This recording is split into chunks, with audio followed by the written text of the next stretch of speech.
రీసెంట్గా వైఎస్ఆర్ కాంగ్రెస్ పార్టీ నుంచి మీ పార్టీలోకి వచ్చిన ఆనవ రామనారాయణ రెడ్డి మీకు పోటీ అవుతున్నారేమో కదా? అదంతా కూడా అధినాయకుడు చూసుకుంటారు. ఆయన ఎక్కడిస్తే అక్కడ పోటీ చేయడానికి సిద్ధంగా ఉన్నారు.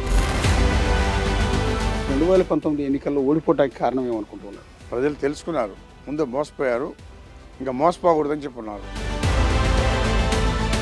ఇంతమందిని తప్పించి కురుగొండ రామకృష్ణ మళ్ళీ పోటీ చేయాలంటే పెద్ద యుద్ధం చేయాల్సిన పరిస్థితి ఉందా? ఎన్ఆర్ఐలు వస్తుంటారు, మూటలు తీసుకొని మళ్ళీ పారిపోతుంటారు. ఈ పారిపోయే కేసు కాదు. రాజకీయ నాయకుడికి ఉండాల్సిన ఎత్తుగడలు, రాజకీయ నాయకుడికి ఉండాల్సిన కన్నింగ్ లక్షణాలు ఏవీ లేవు. ఆ యాక్టింగ్ కూడా ఏం కనిపించట్లేదు. నా స్టైల్లో వింటాను కానీ ఇంకోటి స్టైల్ నేను పోను.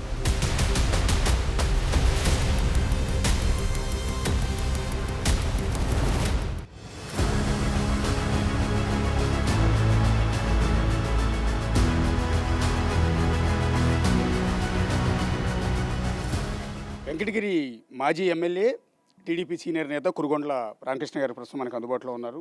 ఎన్నికల సీజన్ మొదలైపోయిందండి. మీ కాన్స్టిట్యూన్సీలో ఎన్నికల ప్రచారం ఎలా సాగుతోంది? వెంకటగిరి నియోజకవర్గంలో 2009లో కూడా వెంకటగిరి ప్రజలు నన్ను గెలిపించారు. అయితే అప్పుడు ప్రభుత్వం లేదు. 14లో కూడా గెలిపించారు. 14లో గెలిపించిన తర్వాత ప్రభుత్వం ఉంది. వెంకటగిరి మున్సిపాలిటీ కానీ 143 పంచాయతీలు కానీ బ్రహ్మాండంగా అభివృద్ధి చేశాం. అదేవిధంగా సీఎం నిధుల పనులు కూడా మరి అధినాయకుడి నుంచి అడిగి చాలా తెచ్చిచ్చాం. కుప్పం తర్వాత వెంకటగిరి ఉంటుంది సీఎం నిధుల పనులు ఇచ్చిన దానిలో. అందుకనేసి ఆ అభివృద్ధి నేను గెలిపిస్తానని చెప్పే నమ్మకంతోనే ఇప్పుడు కూడా ప్రచారం చేయడానికి సిద్ధంగా ఉన్నాం. వెంకటగిరి నుంచి కురుగొండ రామకృష్ణ టీడీపీ నుంచి నామినేషన్ వేయబోతూ ఉన్నారు. 24 ఖచ్చితంగా వేయబోతా ఉన్నాం. మా అధినాయకుడు నా అభివృద్ధి చూసి, నా పనితనం చూసి మొన్న కూడా బ్రహ్మాండంగా సక్సెస్ చేసే మీటింగ్. మా అధినాయకుడు ఏమి చెప్తే అది చేస్తాం. మా నమ్మకం, మా అధినాయకుడు మాకు టికెట్ ఇస్తాడని నమ్మకం ఉంది. ఖచ్చితంగా గెలుస్తాం. అంటే రీసెంట్గా వైఎస్ఆర్ కాంగ్రెస్ పార్టీ నుంచి మీ పార్టీలోకి వచ్చిన ఆనవ రామనారాయణ రెడ్డి మీకు పోటీ అవుతున్నారేమో కదా? ఆయన కూడా ఇక్కడ నుంచి టికెట్ అడుగుతున్నట్టున్నారు కదా? అదంతా కూడా అధినాయకుడు చూసుకుంటారు. అది మేము మాట్లాడకూడదు. ఆయన ఎక్కడిస్తే అక్కడ పోటీ చేయడానికి సిద్ధంగా ఉన్నాం. మీరైతే కన్ఫామ్గా ఇక్కడ నుంచే పోటీ చేస్తున్నారు? ఖచ్చితంగా ఖచ్చితంగా. ఒకటి బేసిక్గా 2 సార్లు ఎమ్మెల్యేగా నెల్లూరు జిల్లాలో కురుగొండ రామకృష్ణకి మంచి నేమ్ ఉంది.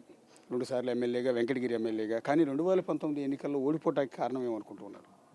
అది ఒక గాలి, ఒక అవకాశం అని చెప్పని వచ్చింది. ఇక్కడే కాదు, అన్ని దగ్గరలో కూడా విపరీతమైన మెజార్టీతో ఓడిపోయాం. ఎందుకంటే ఒక అవకాశం అని చెప్పని ఆశలు కల్పించారు. ఆ ఆశలు దృష్టిలో పెట్టుకొని ప్రజలు వేశారు. అంతేగాని అది గెలుపు కాదు, అది ఒక గాలి. ఈసారి వెంకటగిరి నియోజకవర్గంలో పసుపు గాలి వీస్తుందా? ఖచ్చితంగా వీస్తుంది. ఒక వెంకటగిరిలోనే కాదు, రాష్ట్రం మొత్తం మీద బ్రహ్మాండంగా వీస్తుంది. వెంకటగిరిలో కురుగొండ్ల రామకృష్ణనే ఈసారి ఎందుకు గెలిపించాలి? ఎందుకు గెలిపించాలంటే దానికి కూడా కారణాలు ఉన్నాయి. అభివృద్ధి చేసేందుకు గెలిపిస్తారు. ఎందుకంటే 14 నుంచి 18 వరకు బ్రహ్మాండంగా అభివృద్ధి చేశాం. ఈ 5 సంవత్సరాలు అభివృద్ధి చూశారు. ఆ డిఫరెన్స్తోనే ఎవరైతే అందుబాటులో ఉంటారో, ఎవరైతే పనిచేస్తారో వాళ్ళని ఖచ్చితంగా గెలిపించి తీరుతారు. Kurugondla Ramakrishna mark of development ఏముంది అని అడిగితే వెంకటగిరి నియోజకవర్గంలో మున్సిపాలిటీలో బ్రహ్మాండంగా ఉంది. డబుల్ రోడ్లు ఉన్నాయి, సెంట్రల్ లైటింగ్ ఉంది. అదేవిధంగా పోలరం గుడికాడ పెద్ద కాలువ ఉంటాయి, దాని బ్రహ్మాండంగా మురికి లేకుండా రోడ్డు వేసాం. అట్లాంటి పనులు చాలా చేసాం. 143 పంచాయతీలో కూడా అభివృద్ధి పనులు బ్రహ్మాండం చేసాం. అంటే బేసిక్గా కురుగొండ్ల రామకృష్ణ ఎంత మంచి వ్యక్తి అనేది ఒక పేరు ఉందో, అదే క్రమంలో దానికి బ్యాలెన్స్గా వివాదాస్పదమైన వ్యక్తి అనే పేరు కూడా ఉంది. ఎందుకు ఆ ముద్ర ఎందుకు వచ్చింది? నాకు వివాదం అంటే ఎవరు లేదు. ఏదైనా ఉంటే కరాఖండగా మాట్లాడతాను తప్ప మరొకటి లేదు. మీరు మార్కెట్ చేసుకోలేకపోయారేమో? మీరు చేసిన డెవలప్మెంట్ కావచ్చు, మీ వ్యక్తిత్వం గురించి కావచ్చు, మార్కెట్ చేసుకోవడంలో ఫెయిల్ అయ్యారా? అదంతా ఏమీ లేదు, ప్రజలకే తెలుసు. కళ్ళారా చూశారు. మా అభివృద్ధి చూసి ఆయన గెలిపిస్తారు. ఒక్కొక్కరి మీ కార్యకర్తలు ఉన్నారు వెనకాల. ఏం చెప్తారండి మీ నాయకుడి గురించి? మా నాయకుడు ప్రభుత్వం ఉంటేనే కాదు, ప్రభుత్వం లేకపోయినా 15 సంవత్సరాల నుంచి తాగేదానికి నీళ్లు, అన్నం లేని అనాథులకంతా ఈ రోజుకి కూడా అన్నం పెడుతున్నాడు ప్రభుత్వంలో లేకపోయినా. అదే ఆయన గొప్పతనము. ప్రతి పల్లెకి పోతే ఏ చెరువులో కట్ట మీద మట్టి లేకుండా ఉంటే దాదాపు 20 పంచాయతీలకి నీరు చెట్టు కింద నీళ్లు తెచ్చి ఈరోజు రైతును కాపాడిన వ్యక్తి కురుగొండ్ల రామకృష్ణ. ఆయనకి మించి ఇక్కడ ఎవరు వేసినా మేము గెలిపేము, అదంతే. ఆయన అంతేనండి. రామకృష్ణ గారే ఇక్కడ అభ్యర్థి కావాలనుకుంటూ ఉన్నారా? ప్రతి వ్యక్తికి దగ్గరగా ఉండే వ్యక్తి గురుగుండ్ల రామకృష్ణ గారే. ఏదైనా కూడా ఏ వార్డులని డెవలప్మెంట్ తీసుకోండి, ప్రతి వార్డులో 2.5 కోటి తెచ్చిన ఘనత ఒక గురుగుండ్ల రామకృష్ణకే దక్కింది. అంటూ ఏంటంటే ఏ ఏ చిన్న పిల్లాడు ఇంటికి పోయినా నీ సమస్యల గురించి అదే ఎత్తుకెళ్ళాల్సిన అవసరం లే, ఎక్కడ బయటికి బాబాలే, దగ్గర పిలిపించుకొని మాట్లాడే వ్యక్తి గురుగుండ్ల రామకృష్ణ గారు. దాంట్లో ఎటువంటి సందేహం లేదు. ఈయనైతేనే ఈ వెంకటగిరి నియోజకవర్గానికి రేపు ఎమ్మెల్యేగా క్యాండిడేట్ ఉంటేనే మాకు బ్రహ్మాండంగా మెజార్టీతో గెలిపిస్తాము. అది కూడా అన్ని విధాలు మేము ఆయనకు సహకరిస్తాము. ఏదైనా కూడా మాకు దగ్గరున్న వ్యక్తి, మాకు పిలిస్తే పలికే వ్యక్తి మా గురుగుండ్ల రామకృష్ణ గారు. ఇప్పుడు ఇందాక నేను ఒకటి అడిగాను, అది నిజమేనా? ఎంత మంచి వ్యక్తో అంత వివాదాస్పద వ్యక్తిగా కూడా ఆయనకి ఎందుకు వచ్చిందో తెలియదు పేరు, అది ఒప్పుకుంటారా? లేదండి, ఒప్పు. ఎప్పుడు కూడా మా అందరికి కూడా అందుబాటులో ఉండి మమ్మల్ని అందరిని ప్రేమగా అభిమానిస్తాడు, మంచిగా ఆప్యాయతగా పిలుస్తాడు. మేమంతా కూడా చాలా చిన్న స్టేజ్ నుంచి రాజకీయాల్లోకి వచ్చాం. ఆయన టైంలోనే రాజకీయంగా ఎదిగాము. గ్రామాల్లో మేమంటూ కూడా 10 మందికి న్యాయం చేయడానికి సహకరించిన వ్యక్తి మా రామకృష్ణ గారు. అది ఇందాక నుంచి మిమ్మల్ని ఒక మాట అడుగుతున్నాను, ఎందుకు అడుగుతున్నాను అనేది క్లారిటీ చెప్తాను. మీరు గతంలో, నేను మాలాంటి జర్నలిస్టులు కూడా మీతో కలిసిన సందర్భం లేదు, ఫస్ట్ టైం కలిసాము. కలిసిన తర్వాత చూస్తే మీరు చాలా సౌమ్యుడిలాగా ఉన్నారు. కానీ మా దృష్టిలో కురుగొండ రామకృష్ణ అంటే వెరీ సీరియస్ మ్యాన్, ఎవరినైనా కొట్టడానికి వెళ్తారు, ఎవరినైనా పట్టుకు తిడతారు, అగ్రెసివ్ పర్సనాలిటీ అన్నట్టుగా మా అందరిలో ఉంది. దానికి కారణం ఏంటంటే మీరు గతంలో ఒక టీవీ ఛానల్లో ఒక ఇంటర్వ్యూలో పూలకుండి పగలగొట్టడం, దానివల్ల వివాదాస్పద వ్యక్తిగా మీకు జనాల్లోకి ముద్రగా వెళ్ళిందా లేదా? అది ఎందుకు వచ్చిందంటే నన్ను ఏదో అడగరానిది అడిగాడు కాబట్టి నాకు కోపం వచ్చింది, అంతేగాని నాకైతే మామూలు కోపం కూడా రాదు, వివాదాస్పదం కాదు. నేను నాతో స్నేహం చేసిన తర్వాత తెలుస్తుంది ఎవరికైనా కానీ నేను ఎంత మంచివాడినో. నేను చెప్పకూడదు. అంటే బేసిక్గా మీకు బిఫోర్ ఆ పూలకుండి పగలగొట్టక ముందు వరకు కురుగొండ్ల రామకృష్ణ పెద్ద వివాదాస్పదమైన వ్యక్తి అని కానీ, కురుగొండ్ల రామకృష్ణకి సంబంధించిన ఆరోపణలు కానీ ఏమీ లేవు. కానీ ఆ ఒక్క ఇది వైరల్ అయిపోవటం వల్ల, విపరీతంగా సోషల్ మీడియాలోకి వెళ్ళటం వల్ల ఆయన ఏదో అడగరాని అడిగాడు కాబట్టి కోపం వచ్చి కొట్టా, అంతేగాని ఇంకొకటి కాదు. అని ఇంకొక వివాదం కూడా ఉంది మీ మీద. ఇవాళ క్లారిటీ కోసం అడుగుతున్నాను, ఎలక్షన్ ముందు వస్తుంది, బేసిక్గా రేపు నుంచి ప్రజలు కూడా మిమ్మల్ని అడుగుతుంటారు. అధికారుల మీదకి దురుసుగా వెళ్ళారు, గతంలో ఒక అధికారి మీదకి మీరు డైరెక్ట్గా ఫైల్ విసిరేయటం సంథింగ్ ఏదో చేశారు అనేది. వాళ్ళు తప్పు చేసి ఉంటే నిలదీసి అడిగాం, అంతేగాని అధికారుల మీదకి వెళ్ళాల్సిన అవసరం లేదు, అలాంటిది ఏమీ లేదు. నా టైంలో బ్రహ్మాండంగా పనులు చేశారు, నేను చెప్పిందంతా చేశారు, బ్రహ్మాండంగా ప్రజలకు కూడా సేవ చేశాం. ఇప్పుడు పర్టికులర్గా జనసేనతో పవన్ కళ్యాణ్తో మీ పార్టీ పొత్తు పెట్టుకుంది, ఎన్నికలకు వెళ్తూ ఉన్నారు. అది వెంకటగిరిలో మీకు ఎంతవరకు ప్లస్ పాయింట్ అవుతుంది అనుకుంటున్నారు? వాళ్ళు మాకు ప్లస్ పాయింట్ 10%. ఎందుకంటే వాళ్ళ సభ్యులు అందరూ కూడా ఉన్నారు, కలిసికట్టుగా పార్టీ చేయాలనే కాన్సెప్ట్ వాళ్ళు కూడా ఉన్నారు. కాబట్టి ఇది కూడా తెలుగుదేశానికి కూడా కలిసి వచ్చింది, ఇది మంచిదే. మీరు గత ఎన్నికల్లో ఓడిపోయిన తర్వాత, ప్రతిపక్షంలోకి మీ పార్టీ వచ్చిన తర్వాత మీ మీద ఎన్ని కేసులు నమోదయ్యాయి? మా మీద ఒక 2-3 కేసులు నమోదయ్యి, అందులో 307 కూడా పెట్టారు. 17 మీద పెట్టి ఒక 20 రోజులు ఊళ్ళో లేకుండా కూడా పోయాం. అంటే మీరు 307 అంటే అటెంప్ట్ మర్డర్ కేసు. అంటే ఎవరు కేసు అండి అది? అసలు ఎవరిని మేము అనేది లేదు, ఏమీ లేదు. ఏ పాపను వాడు పెట్టాడు కూడా మాకు తెలియదు. అన్నోన్ పర్సన్ వాడేదో రిపోర్ట్ ఇచ్చి కావాలని కేసు కట్టించారు, అంతేగాని మేమేం చేసింది కాదు, ఏమీ లేదు. ప్రభుత్వం మిమ్మల్ని టార్గెట్ చేసింది అనుకోవచ్చా? చేసింది, ఖచ్చితంగా టార్గెట్ చేసింది. ఇక్కడ ఉన్నటువంటి ఇన్ఛార్జి చెప్పి కేసు కట్టించి 17 మంది మీద కావాలని మరి బయట ఉండి బెయిల్ తెచ్చుకున్నాం. కొన్నాళ్ళ పాటు నియోజకవర్గంలో కూడా లేకుండా అప్స్కాండ్ అయిపోవాల్సి వచ్చింది. 20 రోజుల దాకా బయట ఉన్నాం. స్టిల్ ఇప్పటికీ ఆ కేసు నడుస్తూనే ఉందండి. శ్రీనివాసరావు కేసు ఉంది, బెయిల్ ఉంది. ఇప్పుడు మీ కార్యకర్తలతో మాట్లాడానండి, వాళ్ళందరూ మిమ్మల్ని కొంతమంది దేవుడు అంటూ ఉన్నారు. మీరు తప్పితే వెంకటగిరి నియోజకవర్గానికి వేరే ఎవరిని యాక్సెప్ట్ చేసేది లేదని కూడా చెప్తున్నారు. వీళ్ళ అభిమానం చూస్తుంటే ఏమనిపిస్తుందండి? వాళ్ళకి తెలుసు కాబట్టి కసిగా ఉన్నారు, కావాలి ఇంకా అభివృద్ధి చేసుకోవాలి అనే కాన్సెప్ట్తో ఎవరైతే అందుబాటులో ఉంటారో వాళ్ళని కోరుకుంటారు. ఎందుకంటే 360 రోజులు నేను ఇక్కడే ఉండి ఎవరు వచ్చినా కానీ 10 రూపాయలు ఖర్చు లేకుండా పని చేసి పెట్టాం కాబట్టి వాళ్ళకి అభిమానం విధంగా వచ్చింది. కురుగొండ్ల రామకృష్ణకి కొద్దిసేపు మీతో మాట్లాడిన తర్వాత నాకు అనిపించింది ఏంటంటే, హిపోక్రసీ తెలియదు, లౌక్యం తెలియదు. రాజకీయ నాయకుడికి ఉండాల్సిన ఎత్తుగడలు, రాజకీయ నాయకుడికి ఉండాల్సిన కన్నింగ్ లక్షణాలు ఏవీ లేవు. ఆ యాక్టింగ్ కూడా ఏం కనిపించట్లేదు. ఉన్నట్టు కొండబద్దలు కూడా చెప్పడం తప్ప వేరే యాక్టివిటీ ఏం కనిపించట్లేదు. ఎట్లా సస్టైన్ అవుతారని?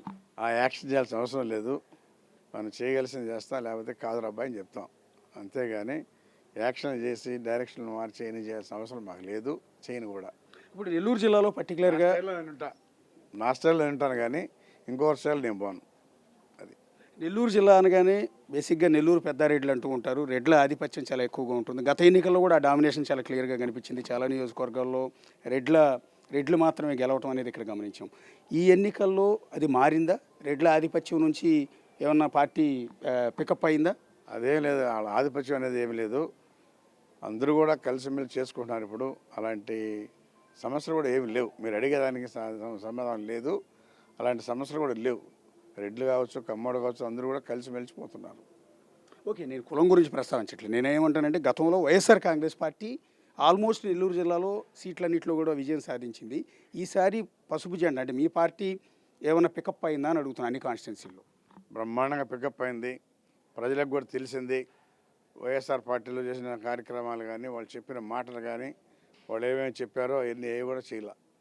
ఈరోజు తెలుగుదేశం ఏది చెప్తుందో అవి ఖచ్చితంగా చేస్తారు నమ్మకం ఉంది కాబట్టి ఖచ్చితంగా తెలుగుదేశాన్ని నమ్ముతారు.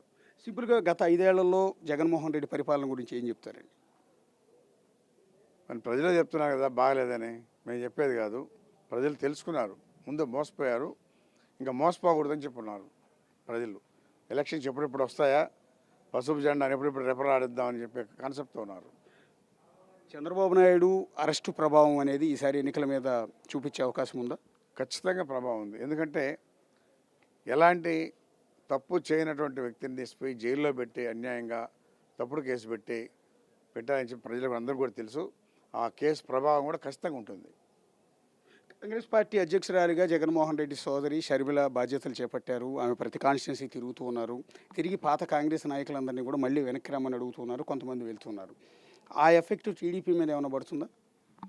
టీడీపీకి మాకేం పడదు, ఆ పార్టీకి పడుతుంది. ఏదున్నా కానీ ఆ పార్టీలో చీల్చుకుంటారు కానీ మా పార్టీకి దానికి సంబంధం లేదు.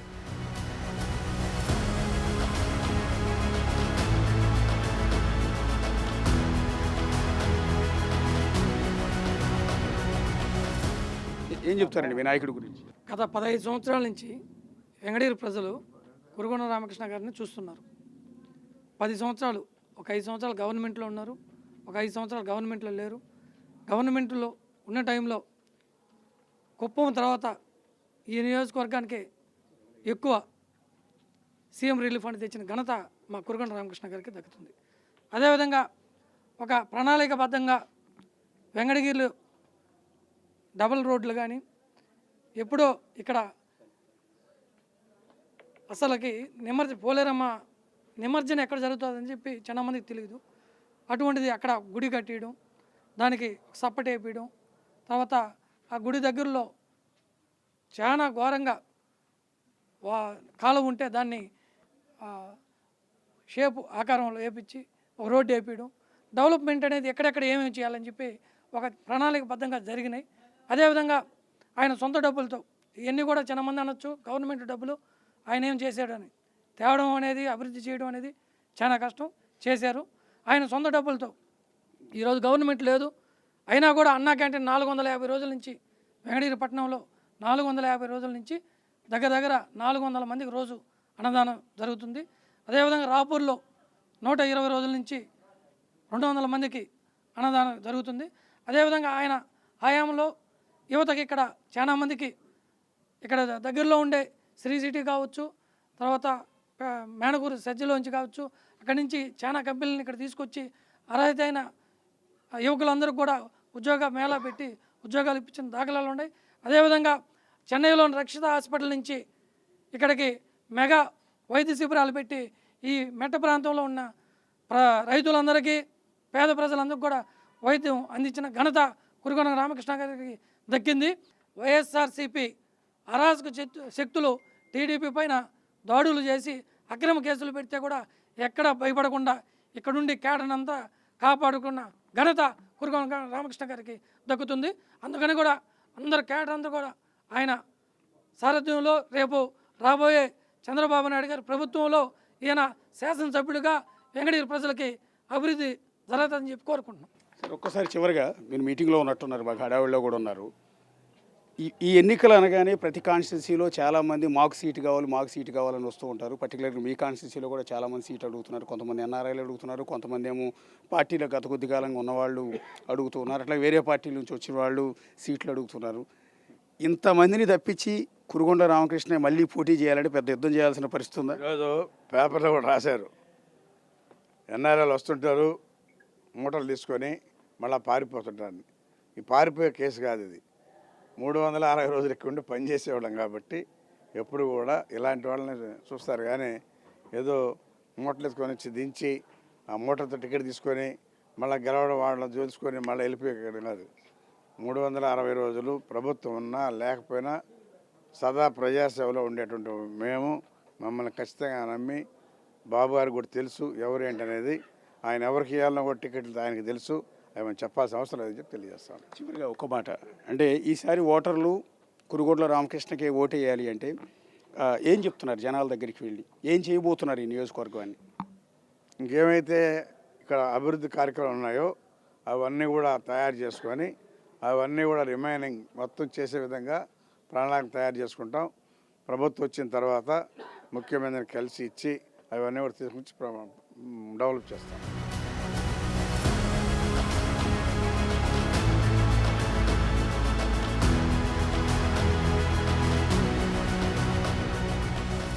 చాలామంది కురుగొండ్ల రామకృష్ణ సీటుకి సంబంధించి ఇప్పటికీ కూడా కొంత కన్ఫ్యూజన్ ఉంది.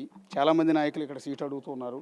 సో ఈ నేపథ్యంలో ఏం జరగబోతుందండి? ఇప్పుడు ఆనం రామనారాయణ రెడ్డి వైఎస్ఆర్ కాంగ్రెస్ పార్టీ నుంచి వచ్చారు. ఆయన నేనే ఇక్కడ ఎమ్మెల్యేగా పోటీ చేస్తానంటూ ఉన్నారు. ఆయనకి కురుగొండ్ల గారికి ఏమైనా కాంపిటీషన్ కనిపిస్తుందా? 30 సంవత్సరాల నుంచి రాజకీయాల్లో ఉన్నాం. కురుగొండ రామకృష్ణ కష్టాల్లో నష్టాల్లో మా అందరికి కూడా సపోర్ట్ చేస్తూ పార్టీని నమ్ముకొని మేము కూడా ఉన్నాం.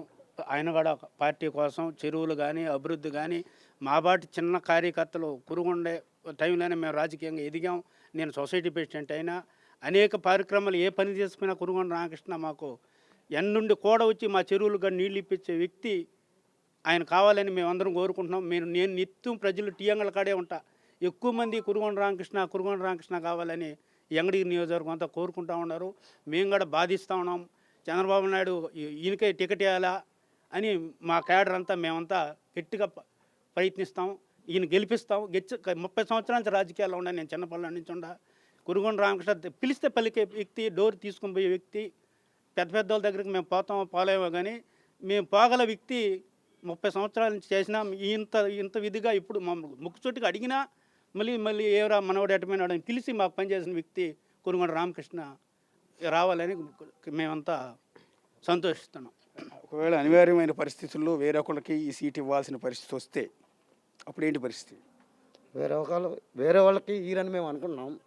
ఇస్తే ఇంకా చంద్రబాబు నాయుడు ఏ విధంగా చేయమంటే ఆ విధంగా చేస్తున్నారు రాష్ట్ర నాయకుడు కురుగొండ్ల గారికి టికెట్ ఇవ్వాలని ఎందుకంటారు మీరు? ఆయన అభివృద్ధి ప్రదాత కాబట్టి ఆయనకే ఇవ్వాలని కోరుకుంటున్నాం. వెంకటగిరి నియోజకవర్గంలో 75% అభివృద్ధి చేస్తున్నాడు. ప్రజలను ఆదుకుంటాడు. ఈరోజు టిట్కో ఇళ్ళు గవర్నమెంట్ కట్టిస్తే 500 రూపాయలు కట్టమంటే ఆ 500 రూపాయలు కూడా కట్టలేని పరిస్థితిలో ఉంటే పిలిచి 200 మందికి 500 రూపాయలు లెక్కన డీడీలు ఆయన సొంత డబ్బులతో కట్టి వాళ్ళకి పేద ప్రజలు నా 500 కట్టండి అని 200 మందికి 500 రూపాయలు డీడీలు కట్టి వాళ్ళకి ఇల్లు ఇప్పించిన ఘనత కురుగొండ్ల రామకృష్ణది. అందుకని ప్రతి పేదవాడు అతనికి ఓటేస్తాడు, అతను గెలిపించుకుంటాడు. ఏం చెప్తారండి మీ నాయకుడి గురించి? మా నాయకుడి గురించి ఒకటేనండి నేను చెప్పదలుచుకున్నది. మాది పెట్లూరు గ్రామంలో వైసీపీ క్యాండిడేటు అంగన్వాడీ పోస్ట్ గురించి వచ్చారండి. చిన్న పాపను తీసుకొని అంగన్వాడీ పోస్ట్కి వస్తే మాలో కొంతమంది వ్యతిరేకించారు. అతనికి ఇస్తే మనకు వ్యతిరేకంగా చేస్తారు అని కూడా చెప్పాం. కానీ అతను ఒకే మాట అన్నాడు, రే చిన్న బిడ్డను నా దగ్గరికి తీసుకొచ్చింది, అతను ఓటేసా ఏగిపోయినా కూడా సరే మనకు అవసరం లేదు, ఆ పోస్ట్ మొత్తం అతనికే ఇచ్చేసిండి అని చెప్పిన ఘనత కూడా సారదే.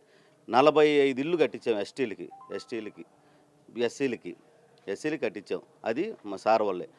ఆ రోజు ఇక కొన్ని నియోజకవర్గాలు ఇంకా ఓపెన్ కూడా కాకుండా ఉంటే మేము ఓపెన్ చేసి ఓపెన్ రోజు కూడా చీరా జాకెట్ సార్ గారు ఇచ్చి వచ్చిన తర్వాత దాదాపు 20 లక్షలు సీసీ రోడ్డు బాగా అది డ్యామేజ్ అయిపోయి ఉంటే అప్పటికప్పుడు శాంక్షన్ చేసి 20 లక్షల రూపాయలు సీసీ రోడ్డు అప్పటికప్పుడే చివరి మూమెంట్లో 2018 చివరి మూమెంట్లో శాంక్షన్ చేసి ఆ సీసీ రోడ్డు కూడా వేయించాడు ఒక ఎస్టీ కాలనీకి, అంటే ఒక 100 చిల్లర ఉన్నటువంటి ఓట్లు ఉన్నటువంటి ఒక ప్రాంతానికి చేశాడు. అలాంటప్పుడు మేం కాదండి, కార్యకర్తలు ఎట్టున్నా కూడా ప్రతి ఓటరు సారే డైరెక్ట్గా కూడా మనం వెళ్ళొచ్చు, నాయకుడితో పని లేదు, సార్ దగ్గరికి మనకు పని కావాలంటే మనం డైరెక్ట్గా సార్ దగ్గరికి పోవచ్చు అనేది ప్రతి నియోజకవర్గంలో అనుకున్నటువంటి మాట.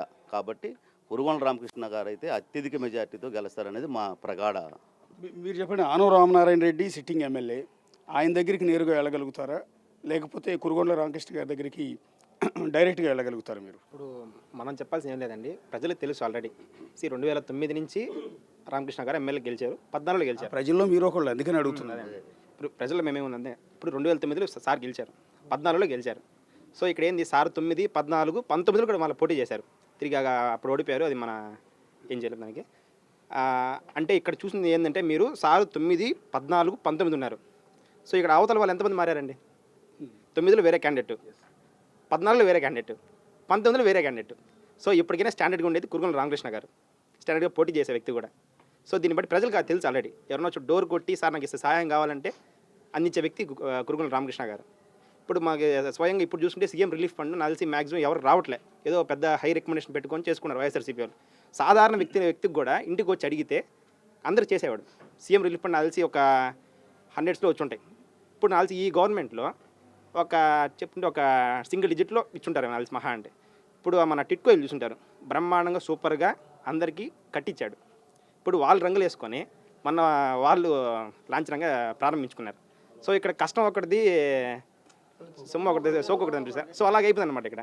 ఇప్పుడు ఆయన చేసిందే, ఇప్పుడు మొన్న సెంట్రల్ లైటింగ్ వేశారు, సెంట్రల్ లైటింగ్ వీళ్ళు రంగులు వేసుకున్నారు మధ్యలో. సో ఇక్కడ ఆయన కష్టపడింది కనిపిస్తుంది. ప్రతి ఒక్క 140 పంచాయతీల్లో సార్ చేసిన అభివృద్ధి కనిపిస్తుంది. ప్రతి ఒక్క పల్లెటూరుకి వెళ్తుంటే వాళ్ళే చెప్తున్నారు, మాకు సార్ చేశాడు, సార్ ఎవరు చేయలేదని చెప్పి. సో దాన్ని బట్టి మేము చేస్తాం, ఎవరికి ఇచ్చినా కురుగొండ రామకృష్ణ గారు కన్ఫామ్ చేశారు, గెలుస్తారు. కురుగొండ రామకృష్ణ గారు పోటీ చేస్తున్నారు, గెలవబోతున్నాడు, మేము అందరం గెలిపించుకుంటున్నాం. అత్యధిక మెజార్టీతో ఆయన గెలుస్తున్నాడు. ఎవరికి ఇచ్చినా మేము పని చేయం అంతే. Thank you. ఇది వెంకటగిరి టీడీపీ అభ్యర్థి కురుగొండల రామకృష్ణతో నేనే ఎమ్మెల్యే, మరొక నాయకుడితో మరొక నియోజకవర్గం నుంచి మళ్ళీ కలుగుతాం. అంతవరకు signing off, this is the show.